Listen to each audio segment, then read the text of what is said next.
Assalamualaikum warahmatullahi wabarakatuh. Hai semuanya, perkenalkan nama saya Fitriani Hasanah. Saya dari Fakultas Ekonomi Bisnis jurusan Manajemen.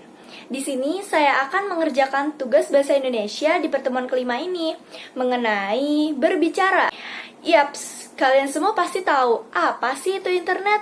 Sebelum saya jawab apa itu internet, kita harus tahu dulu media atau sarana untuk bisa mengakses ke internet. Apa sih itu? Itu adalah ponsel atau sekarang disebut dengan smartphone. Dulu ponsel hanya dapat digunakan untuk SMS dan juga menelpon. Dan sekarang smartphone bisa menjadi luas. Misalkan untuk hiburan, komunikasi, dan juga menggali informasi. Jadi, internet adalah suatu jaringan komunikasi yang menghubungkan satu media elektronik dengan media lainnya. Nah, itu adalah pengertian dari internet. Selain itu, internet pun ada dampak positif dan juga negatifnya. Berikut ini adalah dampak positif dari internet. Few moments later, a few minutes later, a few inches. Dampak positif yang pertama yaitu memudahkan mencari informasi. Yaitu misalnya kita mencari informasi mengenai berita yang sedang hangat diperbincangkan. Berikut ini adalah salah satu contoh berita terkini, yaitu mengenai demo Omnibus Law, di mana demo ini banyak sekali mahasiswa yang turun ke jalan, dan para buruh melakukan mogok kerja untuk melakukan demo Omnibus Law tersebut. Dan contoh yang kedua, mengenai berita terkini, terdapat gempa bumi di wilayah Barat Daya, Kabupaten Pangandaran, Jawa Barat. Dan gempa bumi ini tidak berpotensi tsunami. Yang kedua, sebagai sarana belajar daring. Dalam masa pandemik seperti ini, belajar daring melalui Zoom dan Google Meet itu sangat diperlukan menggunakan internet. Maka dari itu, itulah dampak positifnya. Yang ketiga adalah sebagai bahan referensi bila tidak ada di dalam buku. Jadi, saat tidak ada di dalam buku, kita bisa mencari referensinya di Google atau melalui internet. Keempat, sebagai sarana komunikasi. Berikut ini adalah cuplikannya. Untuk sarana komunikasi, kalian bisa memanfaatkan gadget kalian untuk menelpon teman kalian dan sekeliling kalian.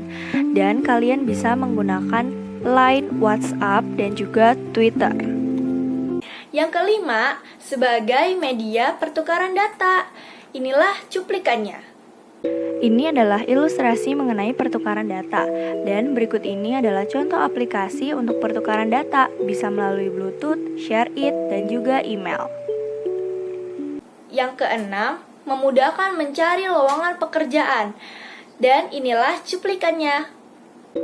Berikut ini adalah contoh poster periklanan mengenai lowongan pekerjaan. Yang ketujuh, memudahkan melakukan transaksi bisnis. Selain itu, internet juga dapat dilakukan untuk transaksi online. Berikut ini adalah beberapa contoh aplikasi online shop, yaitu Shopee, Tokopedia, Zalora, dan masih banyak lagi. Di tempat itu, kita dapat membeli barang-barang online dan transaksi pembayarannya secara online. Setelah itu, barang-barang yang kita beli secara online akan dikirimkan menggunakan JNT ataupun JNE, atau masih banyak lagi.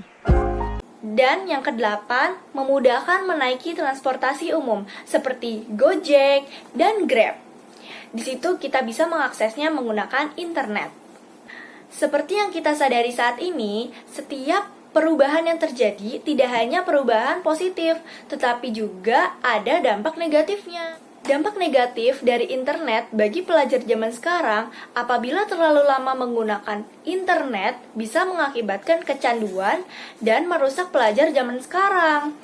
Itu sendiri baik dari luar maupun dari dalam.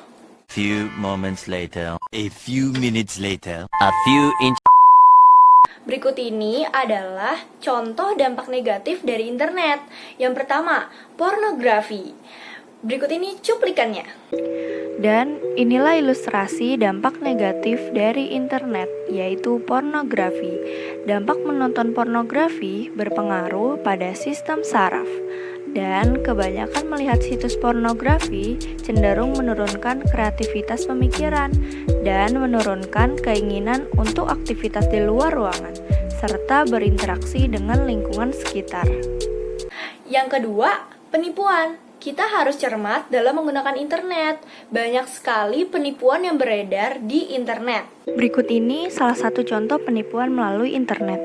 Yang pertama ada phishing, istilah penipuan yang menjebak korban agar percaya bahwa informasi yang diberikan jatuh ke orang yang tepat. Biasanya phishing menduplikat website atau aplikasi bank, lalu ketika Anda masukkan informasi rahasia, uang Anda langsung dikuras. Yang kedua ada penipuan berkedok hadiah.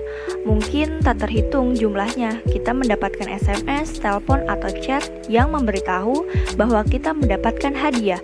Dilaporkan terdapat 59% orang yang terlibat penipuan tersebut dan ada 15% partisipan yang sampai kehilangan uang.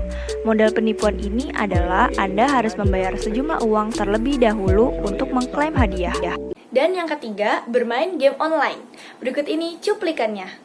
Ini adalah salah satu game online, yaitu ada PUBG dan juga PS. Ini adalah salah satu game yang disukai oleh kalangan remaja. Yang keempat, ini adalah dampak yang paling merugikan bagi pelajar.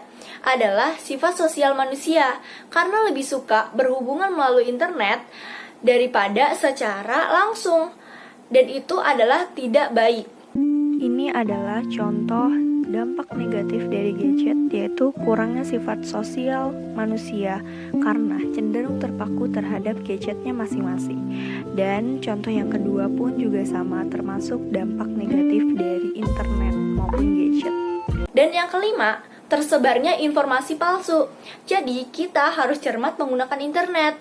Jangan sampai kita mendapatkan informasi palsu seperti hoax dan lain-lainnya. Kita harus bisa cermat. Nah, itu tadi dampak negatif dari internet, dan kita harus menghindari dampak negatif tersebut.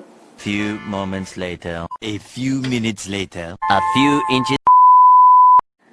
Selain dampak positif dan negatif, ada juga tips dalam bermain internet.